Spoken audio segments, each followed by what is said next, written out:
Assalamualaikum warahmatullahi wabarakatuh. Selamat pagi dan salam sejahtera untuk kita semua. Alhamdulillah walhamdulillahirabbil alamin. Assalatu wassalamu ala asrofil anbiya'i wal mursalin wa ala alihi wa sahbihi rasulillahi ajma'in.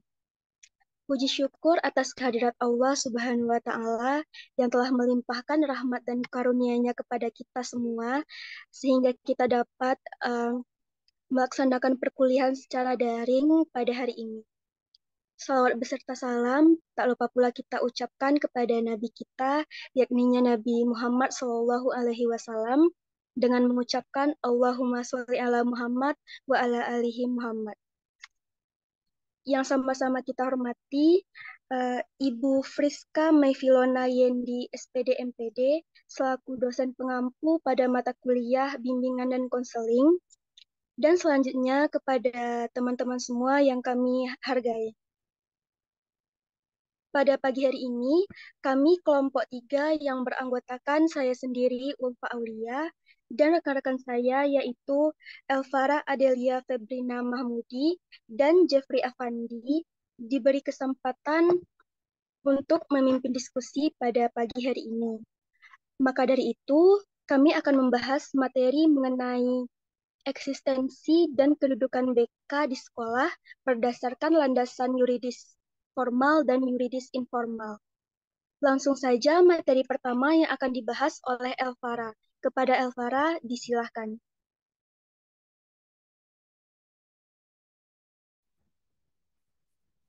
Baik, terima kasih kepada moderator.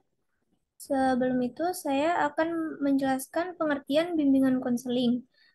Bimbingan konseling adalah proses pelayanan bantuan untuk peserta didik, baik secara individual maupun kelompok, agar mampu mandiri dan berkembang secara optimal dalam bidang pengembangan kehidupan pribadi, kehidupan sosial, kemampuan belajar, dan perencanaan karir melalui berbagai jenis layanan dan kegiatan pendukung berdasarkan norma-norma yang berlaku. Baik, saya akan melanjutkan tentang kedudukan bimbingan konseling dalam pendidikan di sekolah. Dalam sistem pendidikan di sekolah, telah 23 dikembangkan 3 subsistem yang meliputi subsistem administrasi, subsistem pengajaran, dan subsistem pemberian bantuan atau pembinaan siswa. Bidang bimbingan dan konseling termasuk pada bidang pemberian bantuan atau pembinaan siswa. Bidang bimbingan dan konseling meliputi berbagai fungsi dan kegiatan yang mengacu kepada pelayanan kesiswaan secara individual agar masing-masing peserta didik dapat berkembang sesuai dengan bakat, minat, dan tahap-tahap perkembangannya. Bimbingan dan konseling sebagai salah satu subsistem pendidikan di sekolah harus dapat menjalankan fungsinya sebagaimana mestinya. Setiap siswa dengan segala keunikannya masing-masing, dengan berbagai kebutuhannya yang kadang-kadang memerlukan orang-orang tertentu untuk membantunya dalam menyesuaikan diri dengan kemampuannya, memecahkan persoalan yang dihadapinya, serta memenuhi kebutuhannya. Guru dan kepala sekolah telah banyak dituntut untuk melaksanakan tugasnya masing-masing. Maka peranan guru BK di sekolah semakin penting. Pelayanan bimbingan dan konseling yang dilaksanakan secara efektif akan memberikan sumbangan yang berarti bagi keberhasilan pendidikan di sekolah. Bantuan terhadap siswa dalam mengatasi masalah belajar, masalah pribadi, masalah sosial, masalah karir, merupakan tugas daripada pelayanan bimbingan dan konseling. Baik, itu penjelasan saya. Saya kembalikan kepada moderator.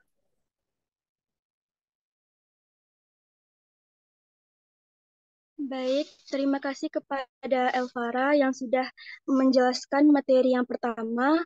Untuk materi yang kedua akan dibahas oleh Jeffrey Afandi. Kepada Jeffrey, disilahkan. Baik, selanjutnya bagian C. Kedudukan bimbingan dan konseling di Indonesia. Yang pertama yaitu landasan yuridis formal. Landasan yuridis formal berkenaan dengan sebagai peraturan dan perundang-undangan yang berlaku di Indonesia tentang penyelenggaraan bimbingan dan konseling yang bersumber dari Undang-Undang Dasar, Undang-Undang Peraturan Pemerintah, Keputusan Menteri, serta berbagai aturan dan pedoman lainnya yang mengatur tentang penyelenggaraan bimbingan dan konseling di Indonesia.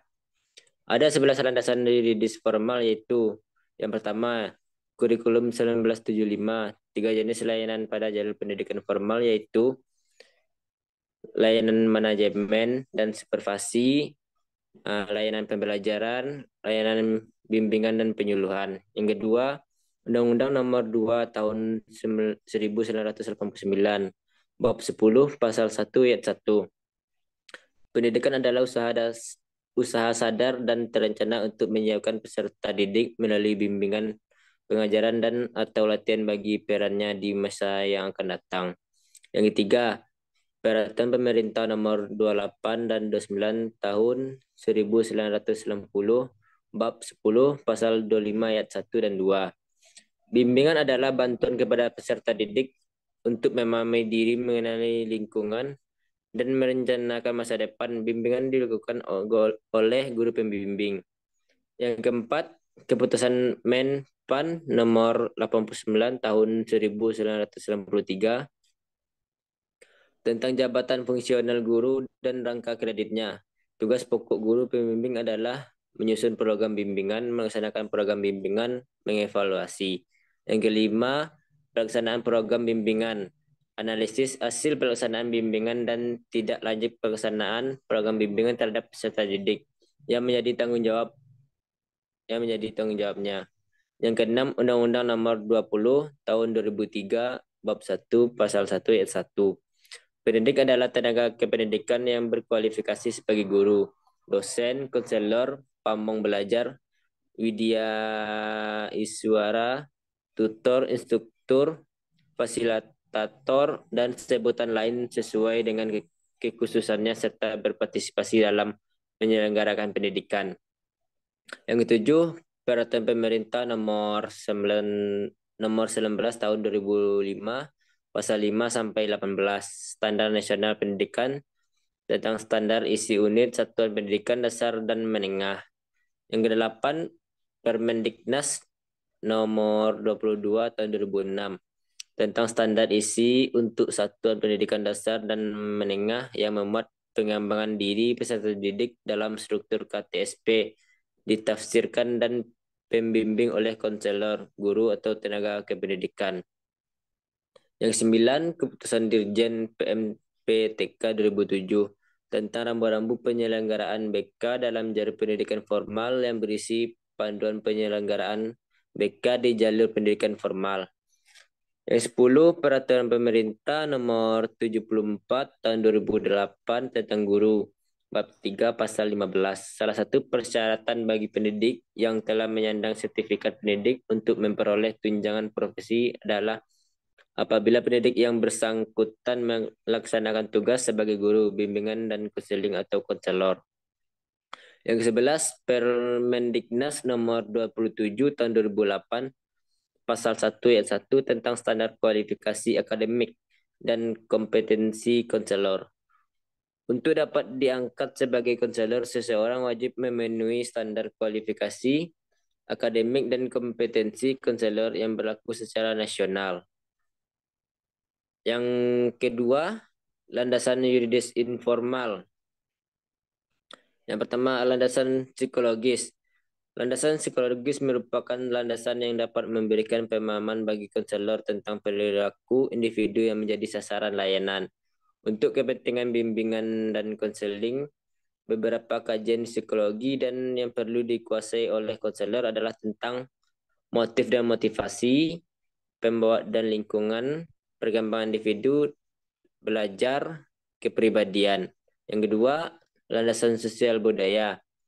Landasan sosial budaya merupakan landasan yang dapat memberikan pemahaman kepada konselor tentang dimensi kesosialan dan dimensi kebudayaan sebagai faktor yang mempengaruhi terhadap perilaku individu.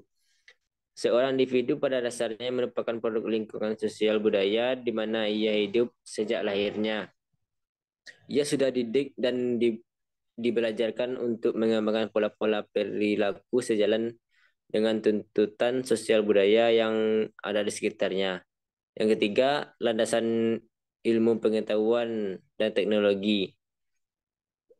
Layanan bimbingan dan konseling merupakan kegiatan profesional yang memiliki dasar-dasar keilmuan, baik menyangkut teori maupun prakteknya.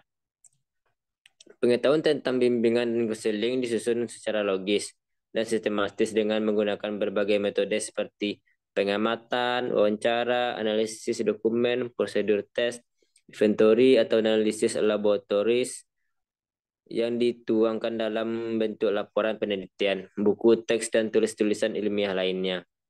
Yang keempat, landasan globalisasi. Landasan ini berhubungan dengan eksistensi guru BK untuk menjadikan anak didiknya sebagai anak didik yang berlandasan dan mengikuti globalisasi. Namun landasan globalisasi ini dapat menghambat atau memantau siswa agar tidak terbawa akan arus globalisasi yang sifatnya dapat merusak peserta didiknya. Karena pendidik yang masih duduk di kalangan sekolah dapat dengan mudah terpengaruh dengan perkembangan globalisasi. Baik, kembali ke moderator. Baiklah, terima kasih kepada Jeffrey yang telah memaparkan materi terakhir. Jadi kesimpulan yang dapat diambil adalah guru BK merupakan ujung tombak dalam menerapkan penguatan pendidikan karakter lebih dalam. Guru BK semestinya dapat memberikan masukan bagaimana seharusnya pendidikan karakter itu diterapkan. Pelayanan BK yang diberikan dapat mengantarkan peserta didik agar sukses, serta dengan strategi layanan BK yang diberikan mampu menyelesaikan permasalahan yang ada.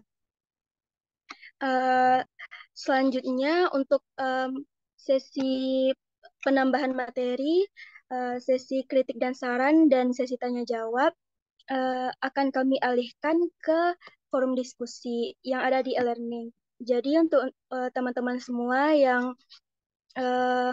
memiliki pertanyaan atau ingin menambahkan materi dan ingin memberikan kritik dan saran, disilakan untuk menyampaikannya di forum diskusi. Terima kasih kepada Ibu Friska Mevilona Yendi, SPD MPD, selaku dosen pengampu kami. Dan juga terima kasih kepada teman-teman semua yang telah berpartisipasi dalam diskusi kami pada hari ini. Saya sebagai moderator mewakili rekan-rekan kelompok 2 mengucapkan terima kasih dan maaf apabila ada kesalahan dalam penyampaian materi. Saya akhiri. Assalamualaikum warahmatullahi wabarakatuh.